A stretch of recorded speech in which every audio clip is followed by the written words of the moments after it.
जब कदीम बुखारा के बर्फ से ढके पहाड़ों में एक छोटा सा गांव बसा था। उसी गांव में हमजा और सैफ नाम के दो भाई रहते थे। उनके वालिद काजी थे, जो अपने इंसाफ के लिए मशहूर थे और लोगों के मसाइल हल करते थे। दोनों भाइयों की मोहब्बत मिसाल बनी हुई थी। हमजा बड़ा भाई था और हमेशा अपने छोटे भाई की हिफाजत करता था। उनका घर छोटा था मगर मोहब्बत से भरा हुआ। माँ घर संभालती, बाप लोगों के मसले सुनते और दोनों भाई बर्फीले पहाड़ों में भेड़ियों से बचते हुए लकड़ियां जमा करते थे। काजी साहब ने दोनों बेटों को एक खास बाजूबंद दिया था, जिस पर एक कुरानी आयत नक्श थी। उन्होंने कहा था, यह तुम्हारी हिफाजत करेगा। हमजा और सैफ ने कभी वो बाजूबंद नहीं उतारा। ये उनकी पहचान भी था और उनके खानदान की निशानी भी। हमजा अक्सर सैफ से कहता, हम कभी जुदा नहीं होंगे मेरे भाई। सैफ मुस्कुराकर अपना बाजूबंद दिखाता, अल्लाह ने हमें साथ रखा है और इंशाअल्लाह हमेशा रखेगा। उन्हें खबर नहीं थी कि किस्मत उनके लिए कौन सा मोड़ लेकर आ रही है। एक दिन काजी साहब की अदालत में एक मुकदमा आया। एक ताजिर के बेटे ने कत्ल किया था और सबूत उसी के खिलाफ थे। काजी साहब ने इस्लामी कानून के मुताबिक फैसला दिया और उसे सजाए मौत सुनाई। ताजिर ने कसम खाई कि वह काजी के खानदान से बदला लेगा, लेकिन काजी साहब ने अल्लाह पर भरोसा रखा। कुछ महीने गुजर गए, लोग उस वाक़े को भूल गए, मगर वो जालिम आदमी नहीं भूला था। वो चुपचाप इंतकाम का प्लान बना रहा था। उसका निशाना काजी के दोनों बेटे थे। उस साल सर्दी बेमिसाल सख्त थी। बर्फानी तूफान अक्सर पहाड़ों पर उतर आते थे। भेड़िए भूख से बेताब होकर गांव के करीब भटकते फिरते। माँ बाप बच्चों को घर में रोकते, मगर हमजा और सैफ लकड़ियां जमा करने जंगल जाना नहीं छोड़ते थे। हमजा ने सैफ से कहा, हमें आज घर जल्दी चलना चाहिए, बर्फ तेजी से गिर रही है। सैफ ने सिर हिलाया, लेकिन अभी लकड़ियां काफी नहीं हुई थीं। दोनों नहीं जानते थे कि अल्लाह ने उनकी जिंदगी में क्या लिखा है। अचानक दूर से चीखों की आवाजें सुनाई देने लगीं। गांव पर हमला हो रहा है, हमजा चिल्लाया। दोनों लकड़ियां छोड़कर भागे, मगर रास्ता बर्फ से फिसलन भरा था। सैफ फिसलकर गिर गया। हमजा ने उसे उठाया और दोनों तेजी से भागे। जब वे गांव पहुंचे, वहां अफरा तफरी मची थी। कुछ मुसल्लह लोग घरों में घुस रहे थे, लोग इधर उधर भाग रहे थे। हमजा और सैफ अपने घर की तरफ दौड़े, लेकिन रास्ते में एक आदमी उनके सामने आ खड़ा हुआ। वही जालिम ताजिर जिसका बेटा सज्जा पाया था। वह जालिम आदमी दहाड़ा, यह मेरा बदला है काजी का। उसके साथ ही दोनों भाइयों पर टूट पड़े। हमजा ने मुकाबला किया, मगर एक वार उसके सर पर पड़ा और वह बर्फ पर गिर गया। सैफ चीखा, लेकिन लोगों ने उसे पकड़कर घसीट लिया और अपने साथ ले गए। हमजा को होश आया तो वह गहरी बर्फ में धंसा हुआ था। तूफान और तेज हो चुका था। चारों तरफ सिर्फ सफेदी थी। सैफ, सैफ कहां हो? वह कमजोर आवाज में पुकारा, लेकिन जवाब सिर्फ हवा की सनसनाहट थी। सैफ को बेड़ियों में जकड़कर दूसरे गुलामों के साथ एक काफिले में डाल दिया गया था। उसके आंसू ठंड में जम चुके थे। उसने अपने दिल में कहा, मैं वापस आऊंगा हमजा भाई, मैं आपको ढूंढ लूंगा। और उसने अपने बाजूबंद को मजबूती से पकड़ लिया। हमजा उठकर लड़खड़ाते हुए आगे बढ़ा, मगर रास्ता गायब हो गया था। बर्फ उसकी आंखों को चौंधिया रही थी।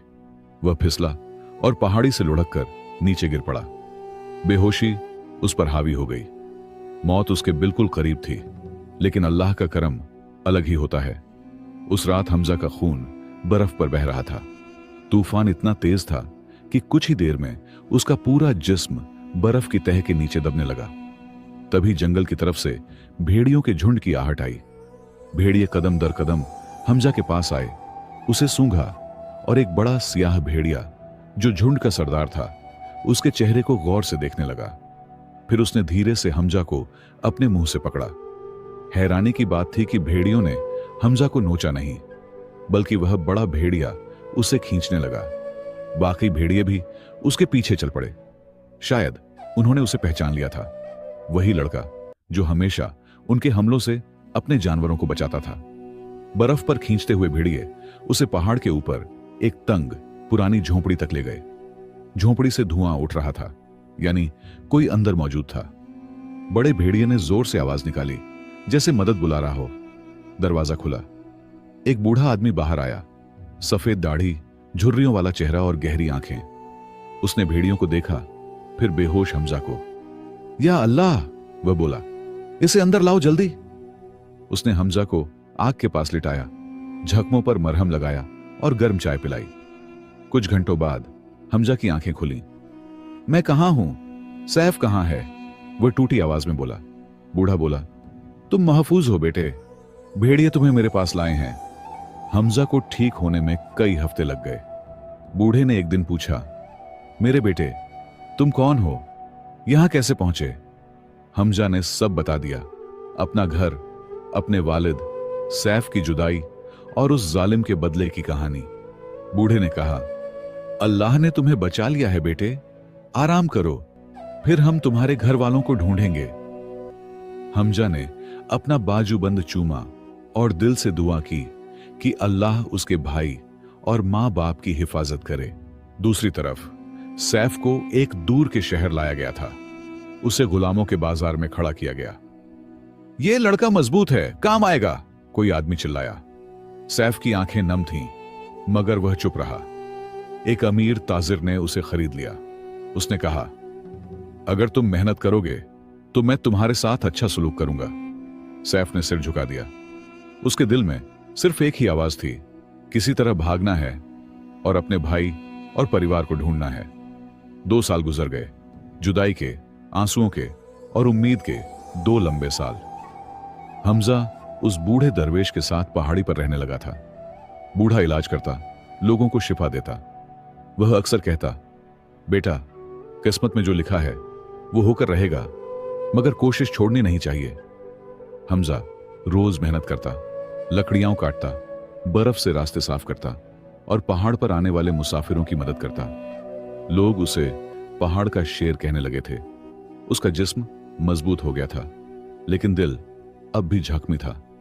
रात को वह अक्सर सैफ को याद करके दुआ करता। उधर सैफ ने ताजिर के घर अपना मुकाम बना लिया था। शुरू में वह सिर्फ बोझ उठाता था, मगर जब ताजिर ने देखा कि वह हिसाब किताब में तेज है तो उसे अपना मुआविन बना लिया। सैफ सोचता, शायद यही मेरी किस्मत का लिखा है, शायद इसी में कुछ हिकमत हो। एक दिन ताजिर ने सैफ से कहा, तुम मेरे बेटे जैसे हो, लेकिन तुम्हारी आंखों में हमेशा गम रहता है। सैफ ने पूरी कहानी सुना दी। ताजिर का दिल पिघल गया। उसने कहा, मैं तुम्हारी मदद करूंगा, लेकिन पहाड़ी इलाके बहुत वसीय हैं, तुम्हारे भाई को ढूंढना आसान नहीं। हमजा हर काफिले से पूछता, क्या आपने मेरे भाई को देखा है? सैफ, जो मेरी तरह बाजूबंद पहनता है। मगर हर बार मायूसी मिलती। बूढ़ा दरवेश उसे तसल्ली देता, सब्र करो बेटे, जब अल्लाह चाहेगा रास्ते खुल जाएंगे, किस्मत के तारों को कोई नहीं बदल सकता।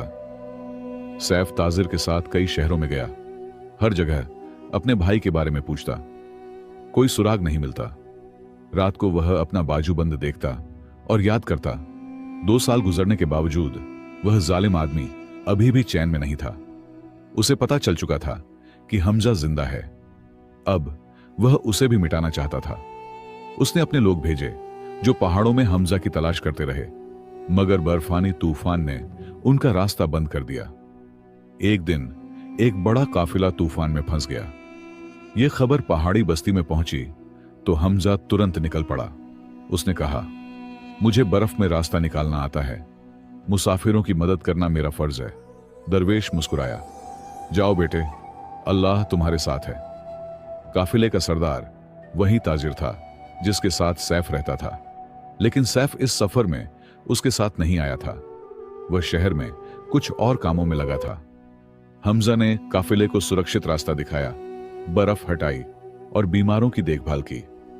ताजिर उसकी हिम्मत और नेकी से बहुत प्रभावित हुआ। ताजिर ने कहा, तुमने हमारी जान बचाई है, मैं तुम्हें इनाम देना चाहता हूं। हमजा ने सिर झुका लिया, मुझे किसी इनाम की जरूरत नहीं, यह मेरा फर्ज था। ताजिर ने मुस्कुराकर कहा, तो एक पेशकश है, मेरे साथ शहर चलो, वहां तुम्हें अच्छी नौकरी मिलेगी। हमजा ने सोचा, शायद शहर में उसे सैफ या अपने वालिदीन का कुछ पता चल जाए। बूढ़े दरवेश ने हमजा को दुआ दी। जाओ बेटे, शायद अल्लाह ने तुम्हारी किस्मत में यही लिखा है। हमजा ने अपना थोड़ा सा सामान बांधा और ताजिर के साथ शहर की तरफ रवाना हो गया। रास्ते में ताजिर ने बताया कि उसके पास कई नौजवान काम करते हैं, उनमें से एक खास तौर पर बहुत होशियार है। शहर पहुंचा तो हमजा हैरान रह गया।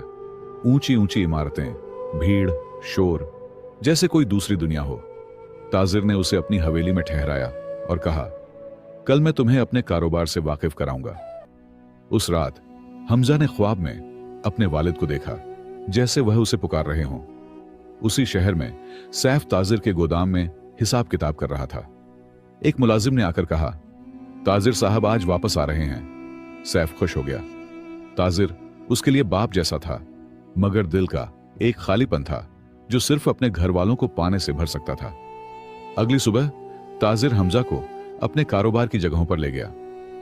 यह हमारा गोदाम है, यहां सामान आता जाता रहता है। हमजा सब देख रहा था, लेकिन उसी वक्त सैफ किसी काम से बाहर निकला हुआ था।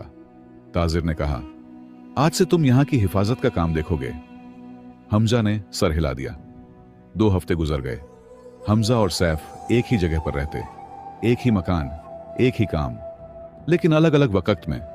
जब हमजा आता, सैफ जा चुका होता, और जब सैफ आता, हमजा निकल चुका होता। जैसे किस्मत अभी भी उनकी मुलाकात रोक रही थी। एक दिन ताजिर ने सैफ को अपने कमरे में बुलाया। एक नया दस्तावेज है, इस पर मोहर लगानी है। सैफ ने मोहर लगा दी, लेकिन जैसे ही वह मुड़ा, उसकी नजर दीवार पर टंगी एक तलवार पर पड़ी। वही तलवार जो उसके वालिद काजी के पास हुआ करती थी। सैफ ने घबराकर पूछा, यह तलवार कहां से आई? ताजिर ने कहा, यह मुझे एक नौजवान ने दी है, जिसे मैं हाल ही में पहाड़ों से लाया हूं। कहता था यह उसके वालिद की निशानी है, जो काजी थे। सैफ की सांसें रुक गईं।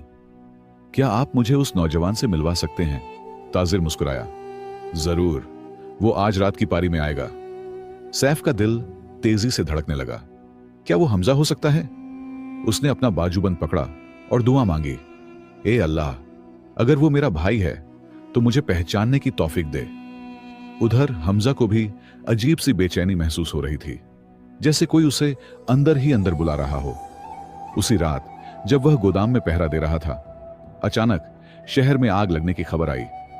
फौरन जाओ, हमारे सामान की हिफाजत करो, अफसर चिल्लाया और हमजा भागा। आग ताजिर की दूसरी इमारत में लगी थी, जहां सैफ काम करता था। यह कोई हादसा नहीं था, बल्कि उसी जालिम आदमी की साजिश थी, जिसे पता चल चुका था कि दोनों भाई अब एक ही शहर में हैं। उसने अफरा तफरी में दोनों को कत्ल कराने के लिए आग लगवाई थी, लेकिन अल्लाह की तदबीर और थी। यही आग दोनों भाइयों को मिलने वाली थी। हमजा आग की तरफ भागा। उसका दिल जोरों से धड़क रहा था। उसने चिल्लाकर पूछा कि अंदर कौन है? किसी ने जवाब दिया, सैफ नाम का एक नौजवान दस्तावेज बचाने के लिए अंदर गया है। यह सुनकर हमजा के कदम रुक गए।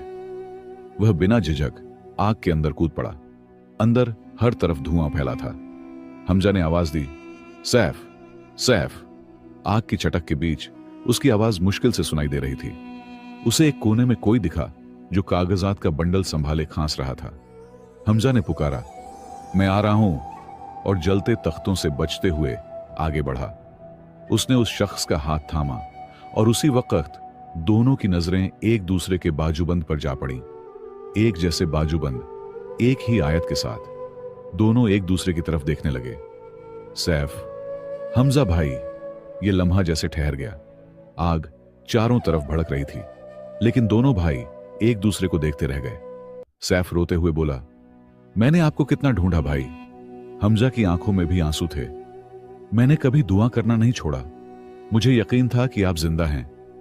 हमजा ने कहा कि अभी रुकने का समय नहीं है, क्योंकि छत गिरने लगी थी। दोनों भाई दस्तावेजों का बंडल लेकर बाहर की तरफ दौड़े।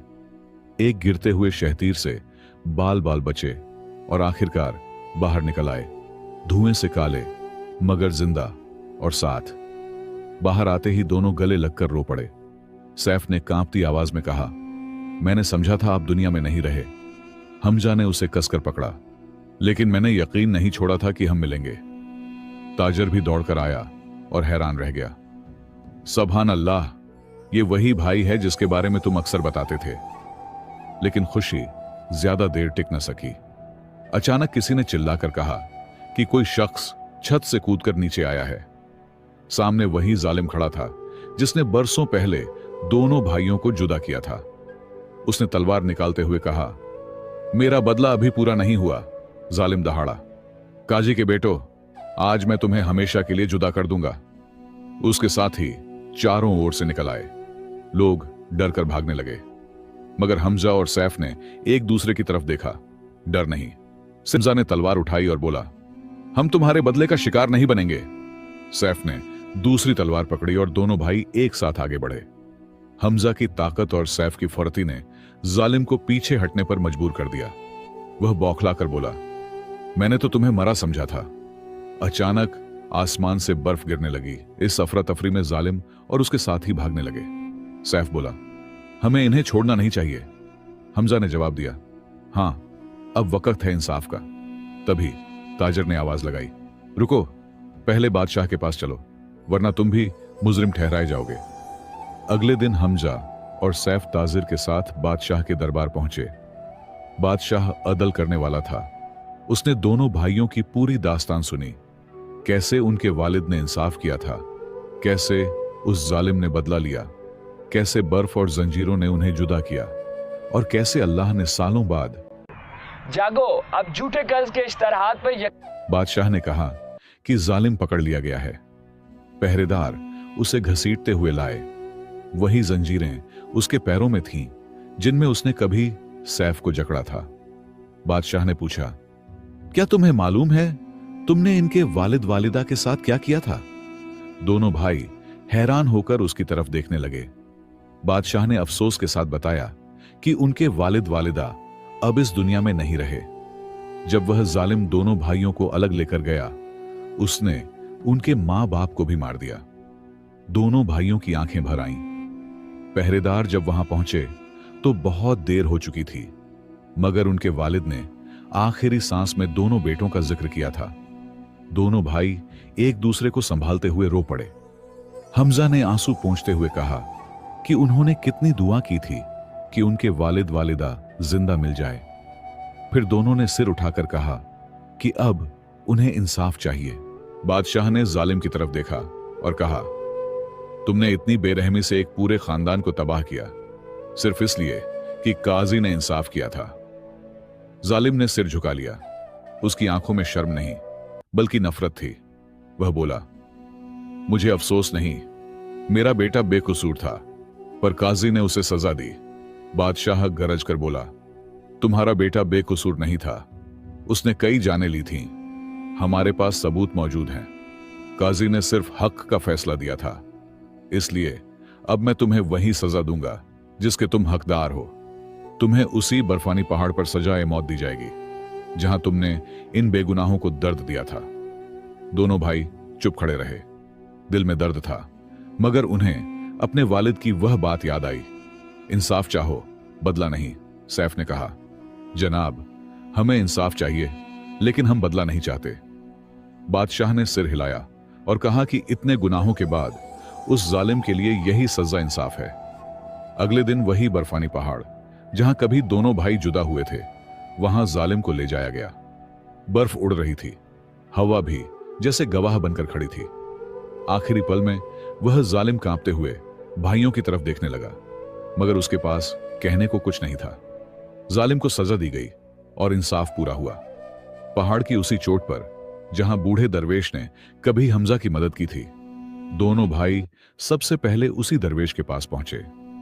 उनके कदमों में बैठकर उन्होंने शुक्र अदा किया। दरवेश मुस्कुराया और बोला, बेटो, असली मदद तो अल्लाह करता है, मैं तो बस एक जरिया था। कुछ दिन वे उसके पास रहे और फिर तय किया कि बाकी जिंदगी अल्लाह की राह में गुजारेंगे। वहीं उन्होंने एक मस्जिद और छोटा सा मदरसा बनाया और अपने वालिद वालिदा की याद में एक पुरस्कून मकबरा भी। एक शाम दोनों भाई पहाड़ की ऊंचाई पर बैठे थे। नीचे बर्फ की चादर पसरी थी। सैफ ने धीमे से पूछा, भाई, आपको याद है बचपन में हम यहीं बैठते थे? हमजा ने मुस्कुराकर कहा, हाँ, और मैंने कहा था कि हमें कोई जुदा नहीं कर सकता। देखो अल्लाह का निजाम कैसे काम करता है। बर्फ, जंजीरें, भेड़िए सब हमें अलग करने के लिए सामने आए थे, मगर वही सब हमें मिलाने का जरिया बने। किस्मत अल्लाह के हाथ में है और हमारे वालिद वालिदा भले दुनिया से चले गए हों, लेकिन अल्लाह ने हमें फिर मिला दिया। यही हमारी सबसे